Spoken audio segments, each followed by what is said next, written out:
Hello and welcome back.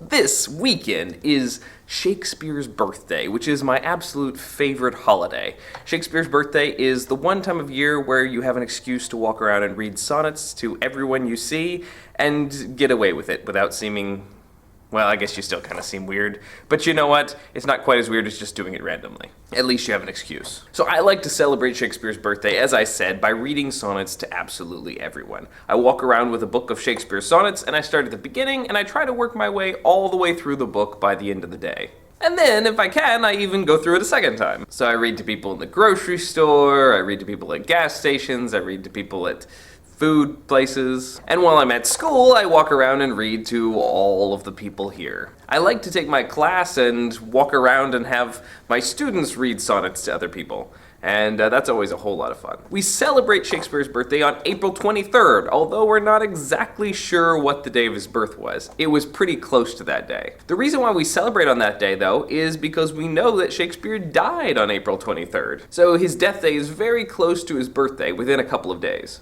And this marks the 400th anniversary of Shakespeare's death. It's his 452nd birthday. But 400 is a big round number, and therefore a momentous occasion and worth commenting upon. And so I thought, since it's such a wonderful, exciting occasion, and my favorite holiday, I'd take a little time to tell you a bit about sonnets, particularly Shakespeare sonnets. In school, we usually study two types of sonnets. There are actually more than two, and there are a lot of variations on these two, but these are the two that are most famous and therefore most studied.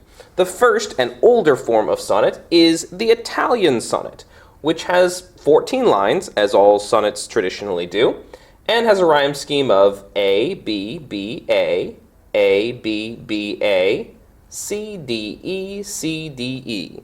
Although the Italian sonnets also have lots of variations here. You might have C, D, C, D, C, D, or something else. The Italian sonnet is also called the Petrarchan Sonnet, named after the famous sonneteer Petrarch. However, we're going to be talking mostly today about the Shakespearean sonnet, which has a different rhyme scheme. It goes A, B, C, D, C, D, E, F, G, G. Now, why does the rhyme scheme matter? Well, a sonnet is a really fantastic and very focused form of poetry that emphasizes meaning through structure. The biggest thing to pay attention to in a sonnet is where the rhyme scheme shifts, because wherever the rhyme scheme shifts, the meaning of the poem also shifts. The sonnet really has two parts. It has the argument and the conclusion. The argument doesn't have to be literally somebody arguing, but it is just basically the subject, the topic of the poem. So in the Italian, the argument is 8 lines, A, B, B, A, B, B, A. Do you see where the rhyme scheme changes? Therefore, the last 6 lines are the conclusion, which wrap up and solve the problem of the argument. On the other hand, the Shakespearean sonnet is a little bit different. We have A, B, C, D, C, D, E, F. All of that is one pattern. It's a pattern of quatrains. A quatrain is, of course, a 4-line section. So we have 3 separate sections that all follow the same pattern. At this point, we expect it to continue G, H, but it doesn't. Instead, we have the GG. So we can see that the first 12 lines are the argument and the last 2 are the conclusion. How does that shift the meaning between these two poems? Well, this one has an argument of 8 lines and a conclusion of 6 lines, which makes it feel like a slow building and then a slow conclusion. It's kind of thoughtful. Shakespeare's, on the other hand, takes a lot longer to set up, and when it finishes setting up, it has a very quick, almost punchline conclusion of 2 lines.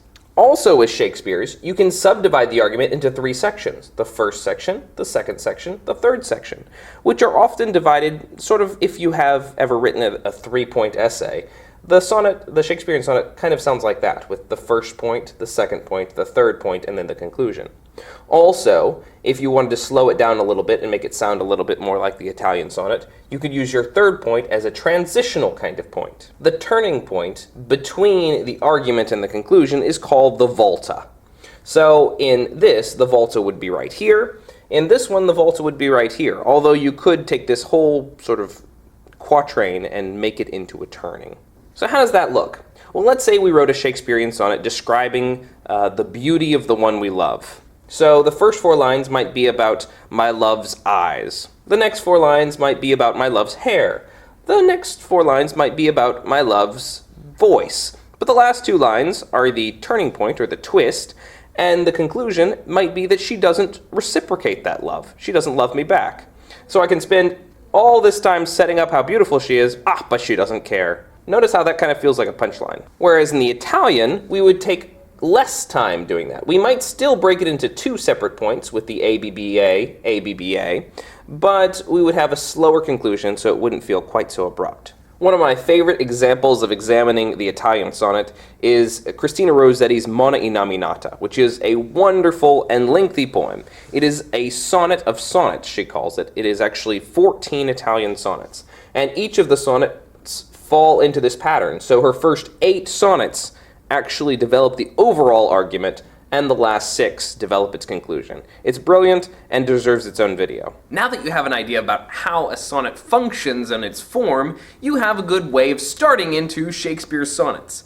Does he keep this form every single time? Well, no, because it's Shakespeare and he likes to play around. There is even one of the sonnets in Shakespeare that's 15 lines instead of 14, and every once in a while he doesn't keep the exact rhythm.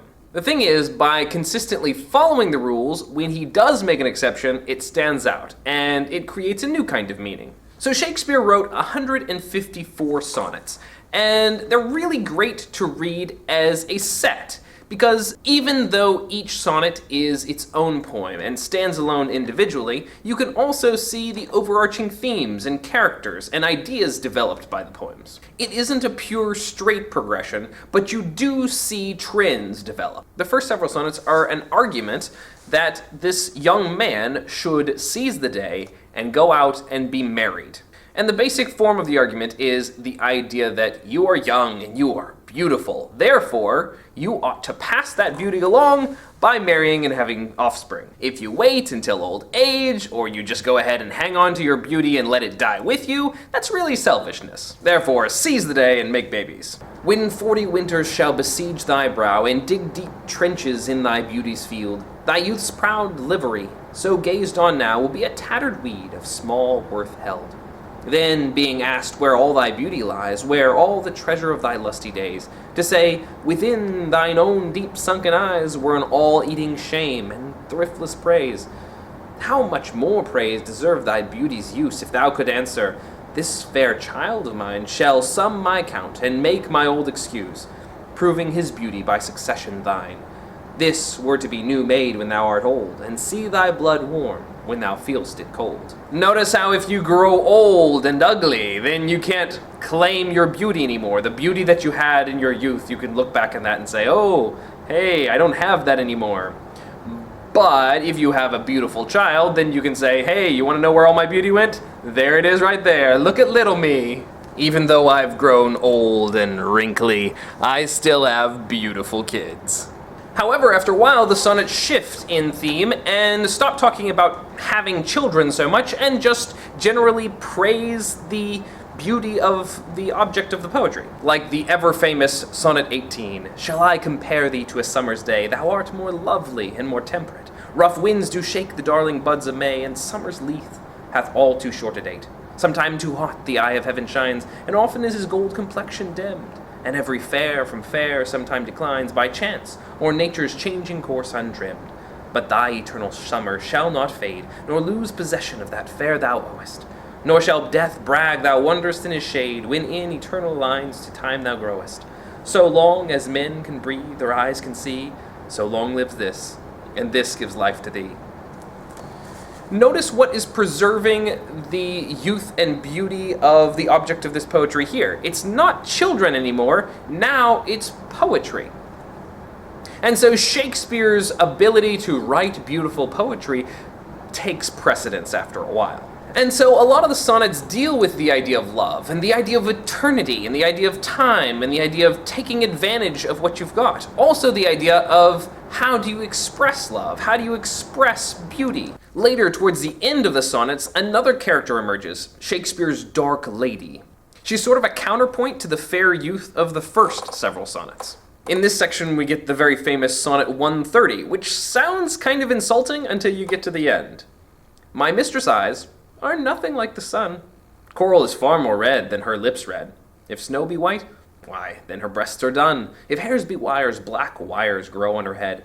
And I have seen roses damasked red and white, but no such roses see I in her cheeks. And in some perfumes is there more delight than in the breath that from my mistress reeks. I love to hear her speak. Yet well I know that music hath a far more pleasing sound. I grant I never saw a goddess go, my mistress, when she walks, treads on the ground. And yet, by heaven, I think my love is rare, as any she belied with false compare. He describes her in negative terms, taking all these traditional poetry images. Oh, my love's lips are as red as coral. And he says, well, not really. I mean, put the two colors side by side and what you're going to say. And so he goes through all of these traditionally poetic metaphors and undermines them, points out that they really are inaccurate. So to say, my love is the most beautiful woman, her eyes shine like the sun. Well, just imagine what a woman with eyes shining like the sun would really look like. That would be terrifying. And his conclusion is great. He ends by saying, and yet, I think my love as rare as any she belied with false compare. In other words, he thinks his love is just as special and just as wonderful to him as any other woman who is lied to and flattered all the time. So just because he can't say that these metaphors are true doesn't mean he doesn't love her or think her beautiful. He's just being more realistic here. And he's pointing out how all those fake metaphors used to woo women are really not very kind, they're just flattery and lies. So on Shakespeare's birthday, take a little time to read some of his sonnets. They're delightful. Read the whole set. You'll really enjoy it and have a lot of fun. In fact, why don't you take time to read them to a few people, especially random people. You've got a great excuse to, because it's Shakespeare's birthday. You can always just say, hey, it's Shakespeare's birthday, can I read you a sonnet? It's very rare that somebody says no and runs away. Thanks for watching. Click up here to watch more about Shakespeare, or click here to subscribe, and I'll see you next time.